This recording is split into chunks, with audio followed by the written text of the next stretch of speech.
लगे न सोना की नजर ए बाबा। जल ढारी हर हर ए बाबा, लगे न सोना की नजर ए बाबा। भांग धतुर चढ़ाई के एक चरण में सोर ए बाबा। जल ढारी हर हर ए बाबा, लगे न सोना की नजर ए बाबा।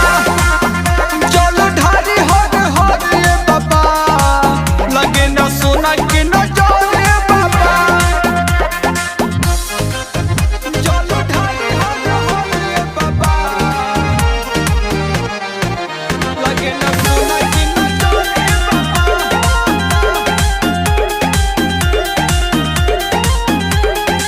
लिखी बेल पत्थर पर पेश कैनी अरजी, कलयुग में ये बाबा लागता डरती ए बाबा। जाने तुड़ी हया सदा लागल के पुकार सुने ये प्रेमी पागल के। तुहर करब गुणगान हो, सुना हम जीवन भर ए बाबा। चलो ढारी हर हर ए बाबा, लगे न सोना की नजर ए बाबा।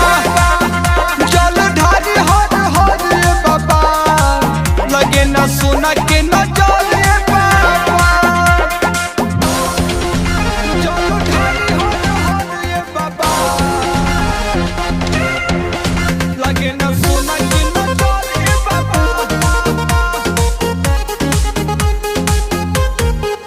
लगे न सोना की नजर ए बाबा।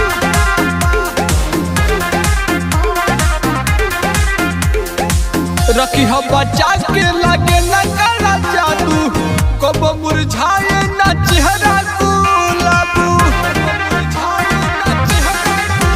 जय की उनके लाया लग जगावत रहे, हिमांशु प्यारे अपन हरदम निभावत रहे।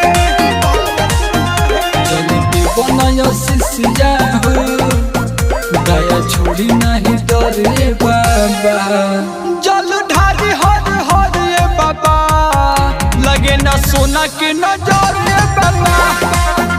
जल ढारी हर हर ए बाबा, लगे न सोना की नजर